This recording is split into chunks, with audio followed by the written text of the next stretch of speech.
Welcome to the House Music Connection podcast. I am your host, Tony Fuel, and each week we have conversations with artists to share industry insights, personal stories, struggles, and successes so that we ultimately can learn from each other and feel more connected to one another as a house music community. In today's episode, we're talking with Stephanie Gadsden, aka IMGADSDEN, a relatively new producer from Montreal, Canada. Most artists in our scene have been established for several years, so I wanted to bring Stephanie on to the podcast so that we could hear from a relatively new artist and get that perspective. So with that, let's get into the conversation. Hey, Stephanie, welcome to the podcast. Just for listeners' sake, I wanted to bring Stephanie on the podcast because I've been familiar with her mixes for a while.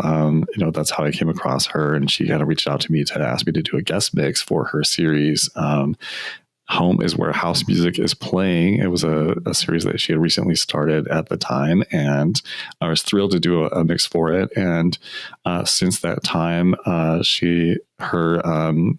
her profile, her SoundCloud listener base has grown, and she's been releasing those episodes pretty consistently. And I thought that Stephanie's story was pretty interesting because she kind of just ran with doing this mix series. And I want to talk a little bit about that. And then also just her experience in, getting into the house music scene over the last several years and, starting production and whatnot. So I think that we're in for a treat today with Stephanie's perspective. And so with that, Stephanie, welcome to the show. And I'm going to ask you if you wouldn't mind introducing yourself real briefly. Hello, and thank you for inviting me. Mm-hmm.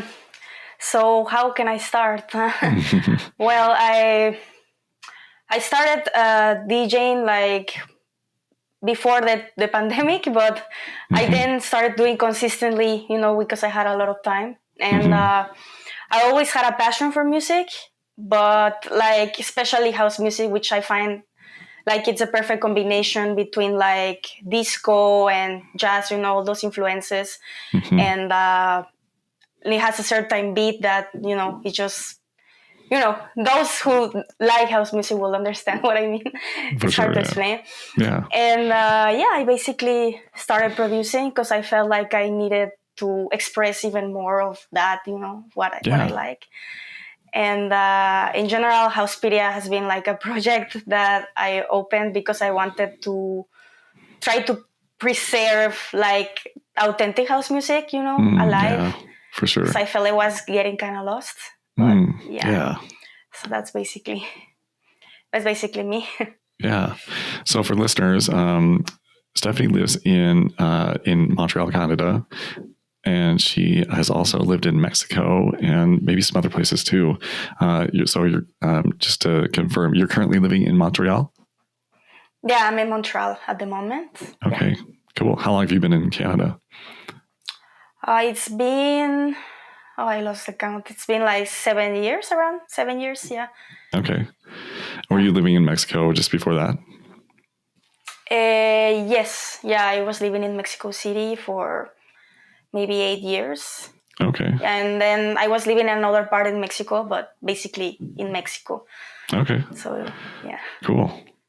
All right. So, what's your perception of the scene in Montreal, specifically for house music?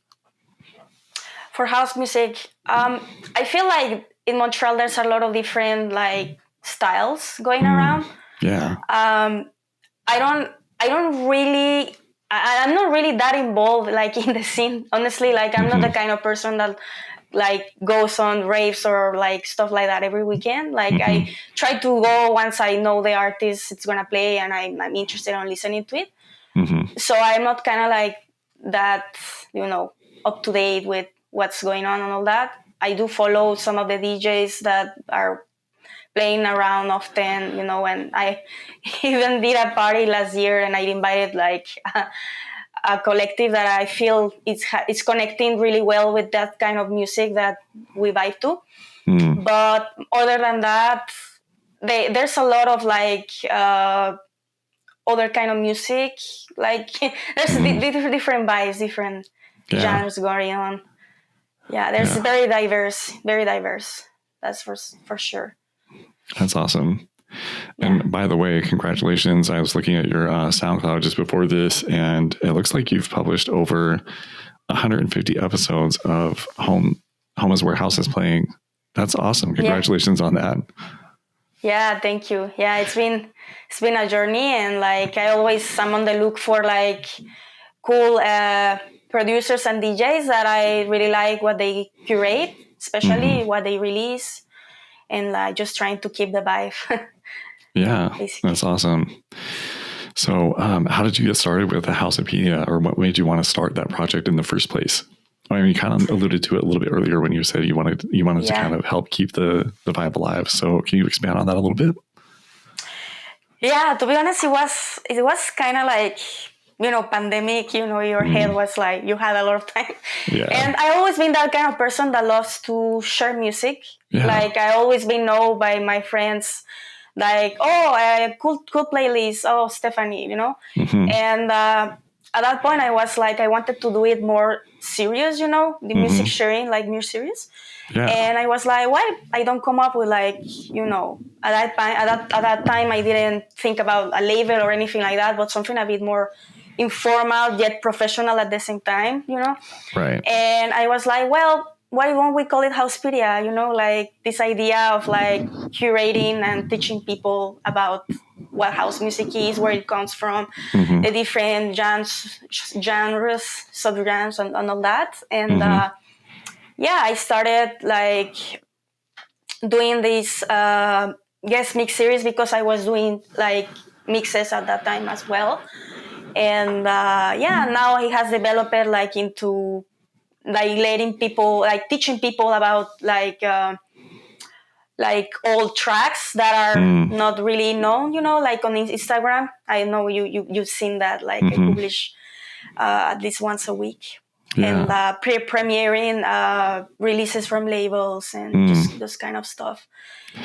Yeah. So if I remember correctly, and maybe I could be wrong, but you kind of started this, and I think that you were inspired a little bit by House Salad. And I know that, are you friends with Big Pack? And has he given you like some mentorship or anything like that?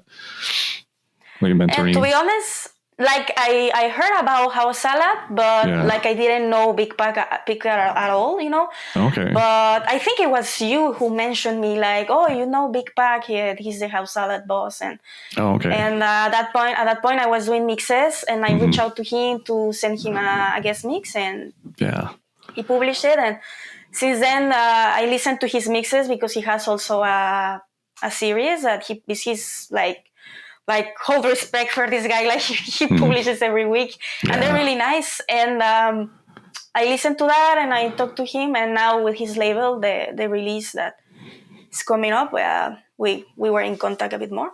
So nice. So we kind of have like a bit of the same aim, like trying to help DJs be heard and all that, having a platform for them. Yeah. So that's awesome. All right, so changing gears a little bit.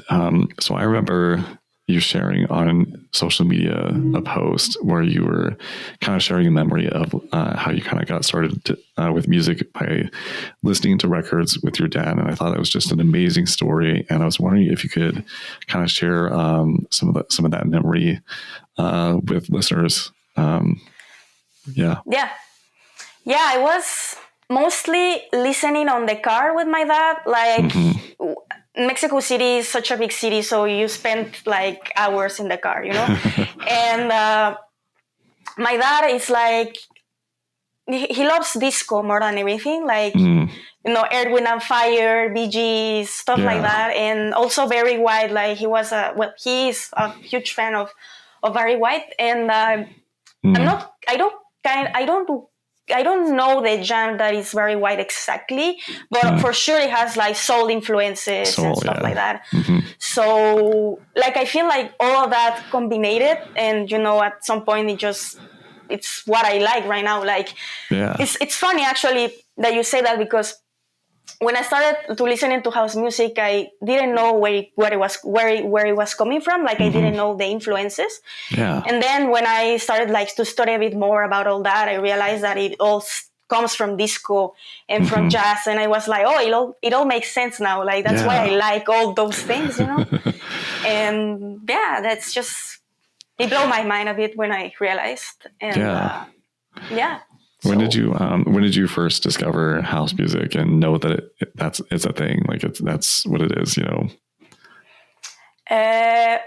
Well, like my journey, it's kind of strange because like I started like maybe when I was like 12 years old, like listening to things that were not necessarily like house. Like I started with Tiesto and stuff like that. And then I had also like Daft Punk and, you know, all those kind of like influences.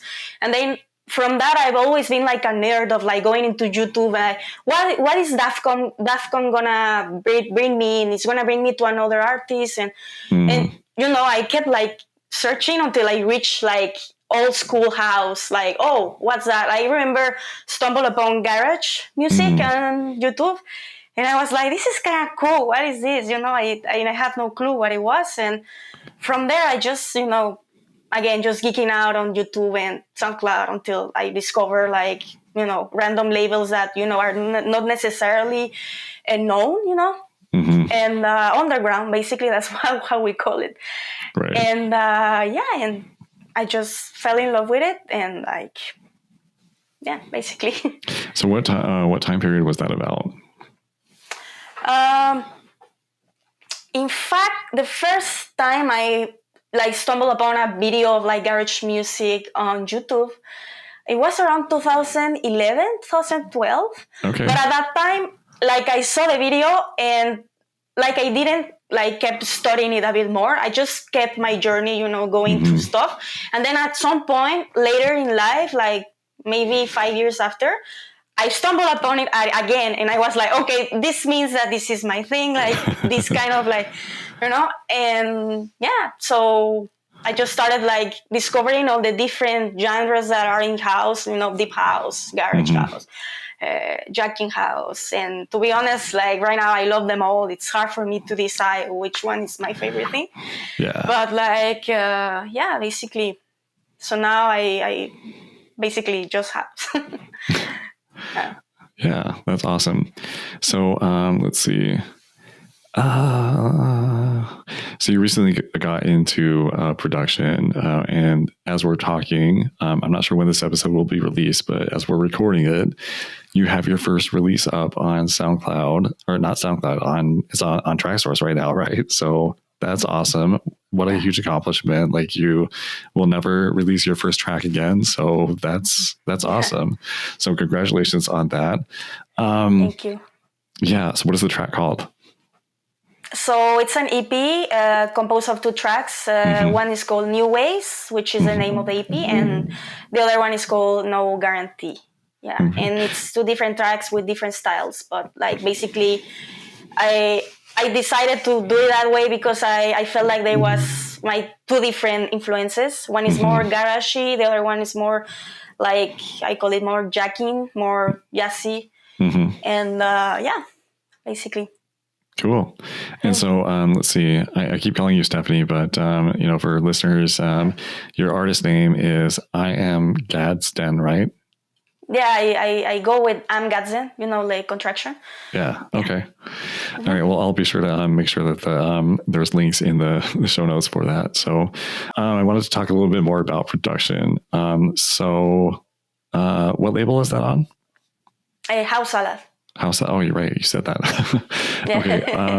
And then did you have to work through, I mean, for a lot of us, we kind of have to go through this period of like wondering if our music is good enough. Am I good enough? Is my music good enough? Am I a good enough producer? What are people going to think? If I put my music out there, am I just fooling myself? You know, things like that. Could you say a little bit about working through some of the limiting beliefs or some of the doubts that you had, and how did you get to that point to where you felt comfortable enough with your production skills to to release it and just send it to a label and say, hey, what do you think? Well, I need to say, like, I'm still like not as confident as I wish. Yeah.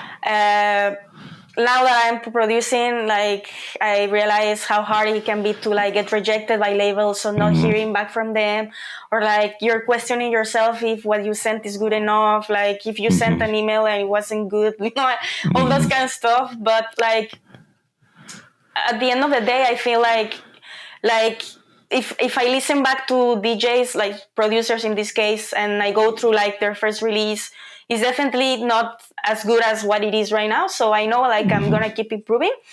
And in fact, like I'm glad I had these connections with Housepedia, because I was sending to people I know, like for them to give me feedback or to tell me, do you like this beat? Do you think it's too repetitive? Did I got stuck in the loop, which is classic, or this kind of stuff. And I don't know, I just went for it, and I mean, I think it's very funny, because once you're producing and you kind of start making that face of like it's going well, you kind of know this is good, like the track is good. So I don't know, I just go with how I feel.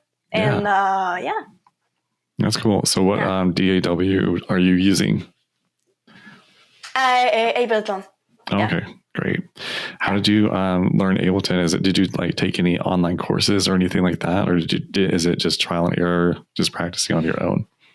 Yeah, so I always had Ableton on my computer, and I was opening but trying things around, and just getting overwhelmed and just not coming back to it. And at some point, like I was like, you know what, I'm gonna pay myself a course, because I want to like pass through that like frustration stage of like not knowing where to click, and I just want to go straight to the fun, because I knew that I was gonna like it. Like I was sure, like since before I took university, I knew I wanted to make music. So for me, there was like no doubt that it was gonna be like a bad investment or a bad buying the course. So I did. And then after that, like, of course, like learning the DAW was not just like, oh, I'm a producer. I still needed to try, what's house music, how is it conform of what, this, the kick on the certain beat, and then the clap, and all those things that I had to learn just by watching YouTube videos.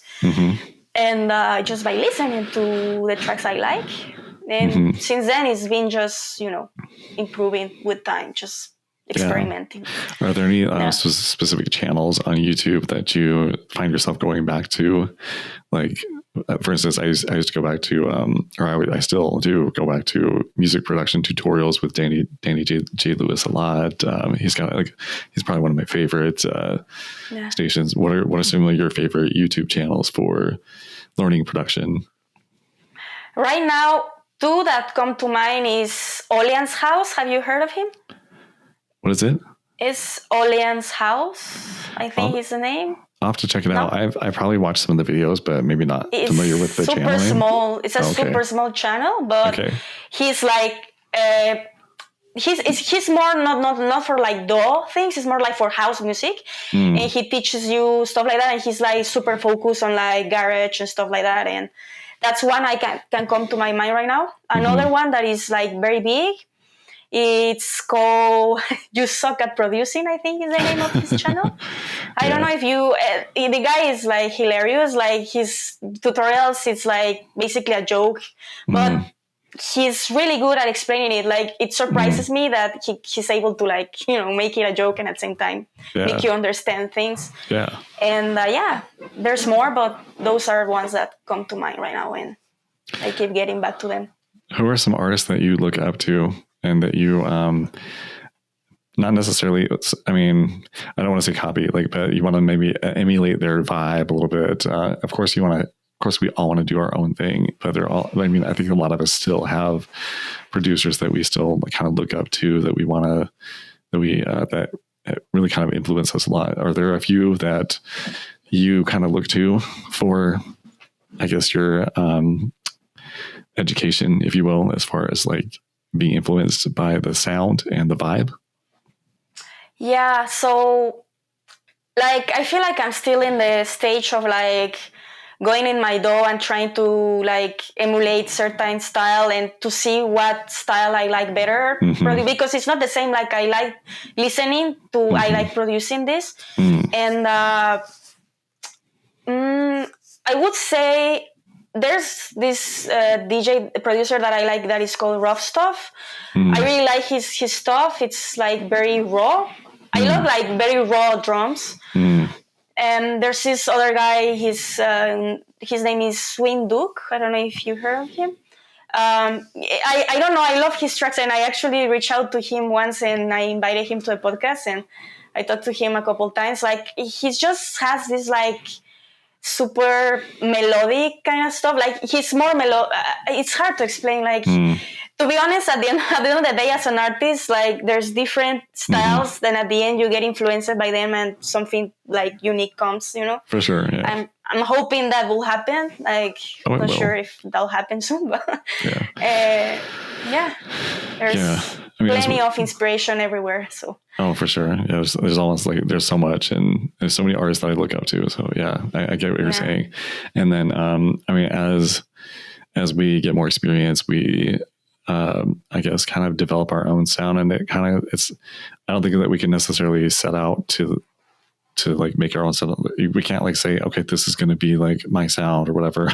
It's kind of like comes about naturally or organically through years of, a few years of production and finding out what it is. And I don't know, I feel like I'm still discovering that for myself. And I imagine that a lot of artists are still, they're not necessarily stuck on one sound, and they're still evolving and changing and learning and growing. So So let's see, going back to Housepedia and home is where house music is playing. So again, you've released 150 episodes of that. And initially, I imagine that you were kind of like cold calling and like, knocking on doors and saying, hey, do you think you could submit a guest mix for my new series or whatever? What has that, do you still have to reach out to people, or do you still want to reach out to people? And then, or are you finding that there's a lot of people that are coming to you now? How has that evolved over the last few years that you've been doing that? Yeah, I had some guests, quite a bit of guests that reach out to me to see if I can like host them, and some of them I reach out, some of them that I really want them to be, and I just give them the time they need to get a mix done, because I know sometimes people are busy and all that. Yeah. But I was surprised at some point that I started like getting mixes submitted like without me needed to to like ask. Yeah. And some of them were producers that I knew, so I was like quite impressed. Yeah. And that's nice. That's been. Yeah. So let's see. You've been just busy with the mix series, and then all right. So question for clarification. So there's Housepedia, which is like the profile or the stations. Then there's the podcast. Home is where house music is playing. So what is I guess the distinction between those two? Yeah. So it's funny you say that, because like Home is Where House is Playing was the name of the mixes I was doing while I was in the pandemic and like lockdown. And it all comes from there. It comes from home, being locked down. Home is where house is playing. Sure. And then I had this idea of opening like a platform to like curate house music, and let people know about the roots, etc. Just what I said before. And I was like, well, I already have this series, and I really like the name, Home House. Yeah. And I was like, well, why don't we call it Home is Where House is Playing? And so I just combined them. And I don't know. I think like now I see it like Housepedia, the name of the channel. Home is Where House is Playing is more like the slogan, maybe. And that's how it goes now. Sure. You mentioned also with that series or with that channel, you're able to, I guess, do kind of help labels promote some tracks. Like, how did you get started with that? So at the beginning, I like, it was hard. Like, I didn't know a lot of stuff about labels, about copyright, about stuff like that. And I was just reaching out. Like, I was seeing these channels, because there's always existed channels that do premieres and that kind of stuff. And people were thinking that I was just some sort of scammer at some point. And I was like, no. Like, I just want to, help out, like, like if you want your tracks to be heard, I can help. But to be honest, at the beginning, that's kind of hard because you have like no followers. So like no one believes, no credibility at all.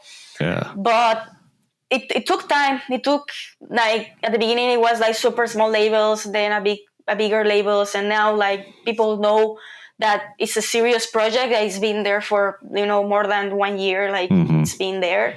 It's a consistent brand, everything. So now it's easier for labels to trust and for me to reach out like, hey, do you have any releases? Like, we premiere stuff in the channel, and like that's basically promotion, for house music, underground house music. And so that was a struggle at the beginning. Like, people were just not trusting, what I was doing. And that's, I completely understand with that. Like, right. And because so many people come and go, and it's I was actually worried when I first started this podcast that people weren't going to agree to do it because it hadn't been out yet. But hopefully, I've established myself enough. I mean, I was actually really pleasantly surprised with how many people said yes to it and believed in it enough, believed in me enough to know that I was going to follow through, and they were taking a risk. So I appreciate that you took a risk in saying yes to this podcast before it was released. So thank you for that.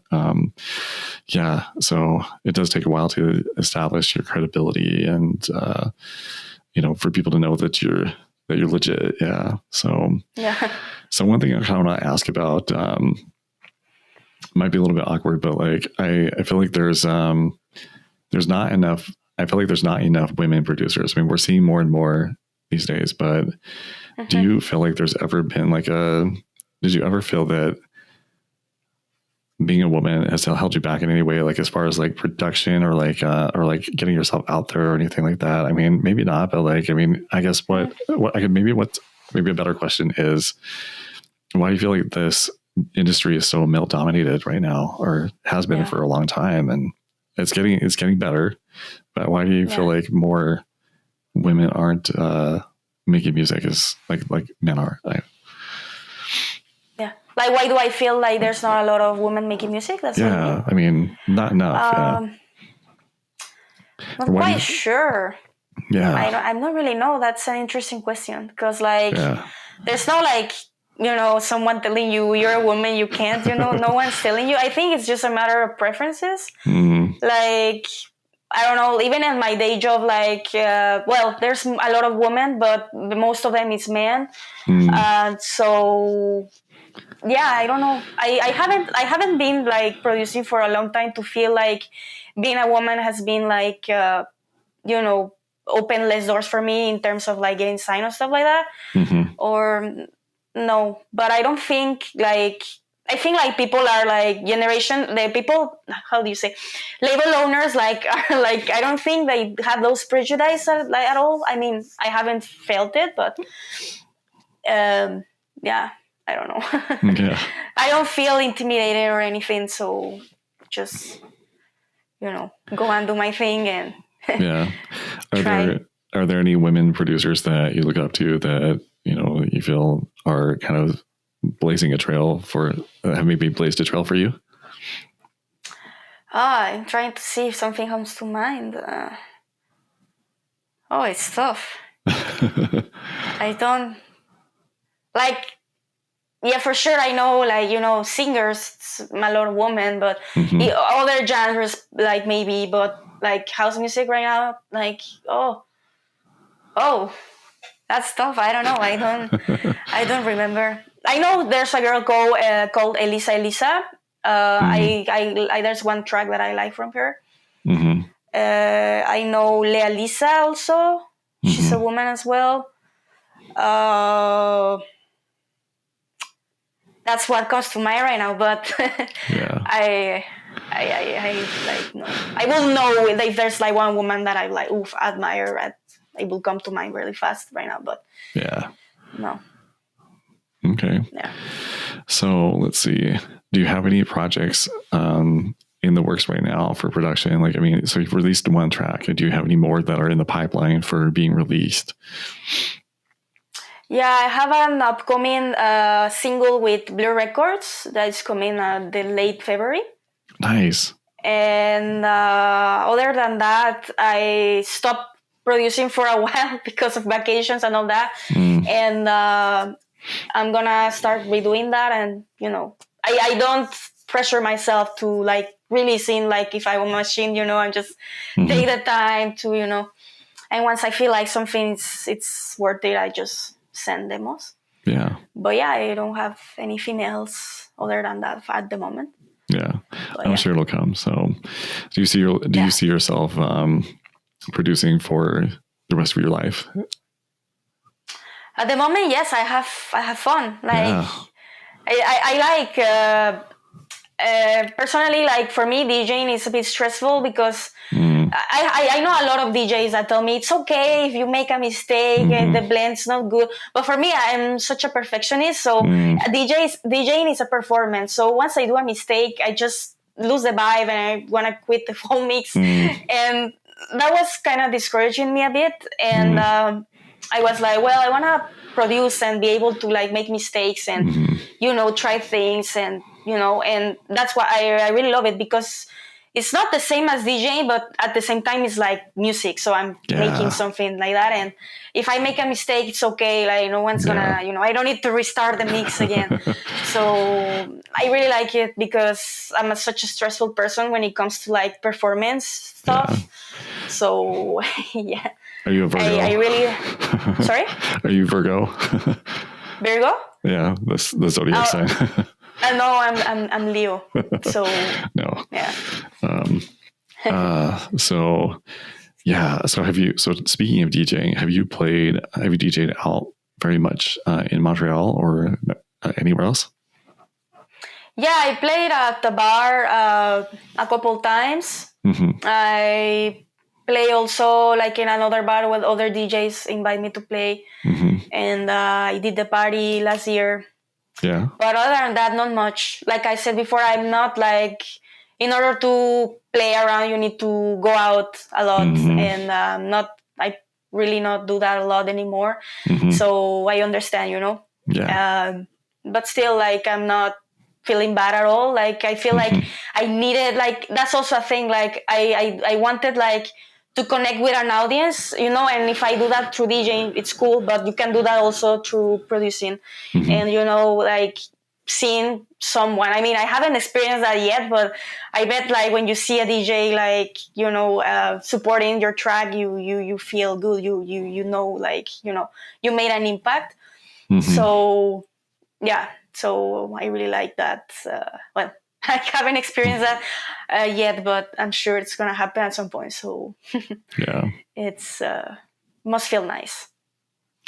Yeah, it's it's fun DJing, but I definitely prefer being in the studio and being, especially like with having kids and a family and a spouse. It's hard to justify leaving the house to go out and do. I mean, I like the vibe but I'm not as young as I used to be, and I don't move the way that I used to. So I don't know. I really like the loungy type of parties more. And so, I wish there were more of those. Well. Yeah. Yeah. And I'm such a morning person. Like I wake up early, and that's like actually when I want to produce, I produce in the morning before I start my day job. So for me, like going to a party like late at night, it takes a lot of effort. I can do it, but as I say, I don't do it often. So yeah. Yeah. So for I guess changing gears a little bit away from the professionals, like the DJ artist music side. What do you do for a day job? Yeah, so I do visual effects for films. So I'm in the computer all day. That was actually why I hesitated making music, like producing, because I was like, oh, I don't want to be in a computer again, Yeah. So that's why I got myself a drum machine, because I wanted to not be in a screen, like, get an idea done in there. And I wish I could at some point have more stuff, hardware. Yeah. But yeah. And basically it's quite stressful. So sometimes there's deadlines and there's like less time to work on those creative projects that we have, on the side. But yeah, basically. So do you use, what is it, Adobe After Effects for that? Or is it other, like, is it more like, is that, no, I'm thinking of, maybe I'm not even thinking of it the right way. Maybe it's, you probably do something way more advanced than that. Yeah. No, we use one software called Nuke. Okay. It's like After Effects, but more professional. It's like, I don't know how to it will be hard to explain. It's better for the pipelines on the studios. Yeah, that makes sense. Yeah, that's basically what we use. Yeah. So let's see. If people were wanting to get in touch with you, what's the best way to, or where's the best place to do that?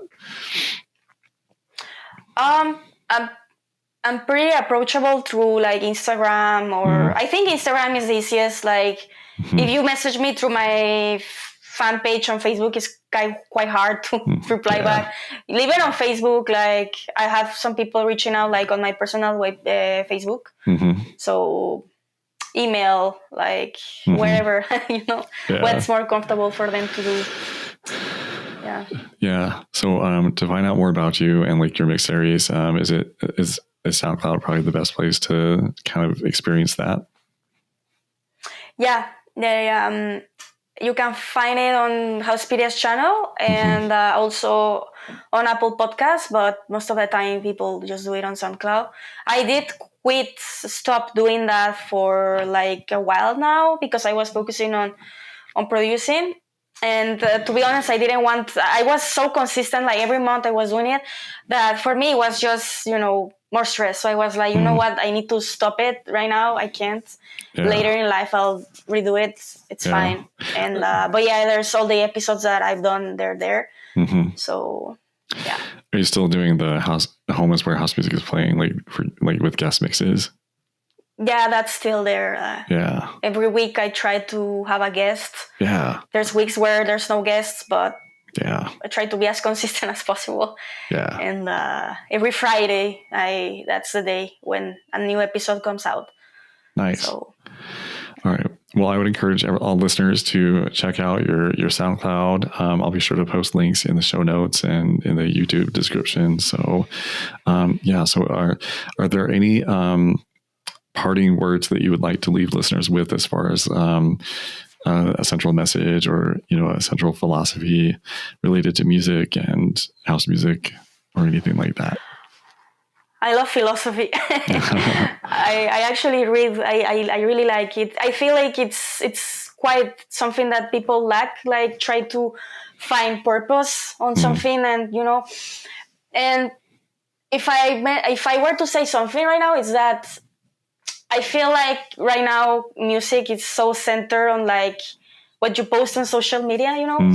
Like if you don't post in social media, you're not doing anything. Yeah. And for me, that's kind of stressful because I'm not the kind of person that it's always there posting things about what I'm doing and all that. I just don't really like that. But now that I'm producing, I feel like I'll need to do that in order for my music to be heard. Yeah. But there's one philosophical quote that I love that says that like if there's a tree in the woods and no one's there to hear it, like did it really, fail, Yeah. And I think like we are at that moment in life, like in music, like if I don't post it, if I don't, show that I did it, did actually like got released, and I try not to get so attached to that, and just like, if no one is hearing it, as long as I am enjoying it, it's worth it, But of course it's hard because, you see all the artists, getting, the attention, and you want that, that you want your music to be heard. So now you want to also, so it's, but just don't compare yourself, because I feel like comparison is like the thief of joy. Yeah, for sure. Also, and that's just really hard. But everyone does it. So yeah. Well, and that goes for DJing as well. You listen to someone else's mix, and you're like, oh, I wish I was that good, but and yeah, that's basically. Yeah, well, and the thing is, like, I mean, some people might think, okay, it's selfish because we want to get our music heard, but the thing is, it's really about like our joy of the music making process, and we want to share that joy with others. And I think that for most of us that are in it, most of us are in it I think for the right reasons. And the reason why we want to share that is because we want to spread that joy to others and spread that message of house music to others as well. So I don't think that, I don't think there's anything wrong with wanting to share your music. And as far as the social media thing, I don't know. That's actually one of the reasons I started this podcast, is because I'm just so I'm kind of over social media, and like, I feel like it's just, I don't know, the platforms are there just to make money, and they're kind of like, they're really throttling. They're kind of limiting who is going to see your posts and whatnot. And it's just like, I don't know. I feel like this format hopefully is a little bit more deep, and hopefully I'm sure that people are going to resonate with your music and your background and what you have to share. So I'm really grateful that you came on the podcast. Is there anything else that you want to say to listeners before we wrap up? I think that's it. I really like what I said at the end. No, thank you for inviting me, and like, I hope like listeners get something nice from the conversation, and basically. Well, thank you for doing what you do with the Homes Where House Music is Playing series, and I'm super excited that you are putting out music now, and I'm looking forward to seeing more of those tracks from you as as time goes on. So kudos for working through the pain of the learning curve, and getting your music out there. That's awesome. So I'm really excited for that. Thank you. All right. Yeah, I can't wait to like grow more as a producer. Yeah. Don't we all? Yeah. All right. Well, thank you so much for this conversation. Take care. I hope you've enjoyed this content. I have a free gift for you. If you feel overwhelmed by all of the tasks that we have to complete as artists today, my release roadmap can help. You can download it at tonyfuel.com/roadmap. It's absolutely free. The tool helps clear up mental energy for creative activities because it gives you one place to manage all of your tasks related to music production, demo submissions, releases, and social media. Gain clarity and make more music today by downloading the release roadmap at tonyfuel.com/roadmap.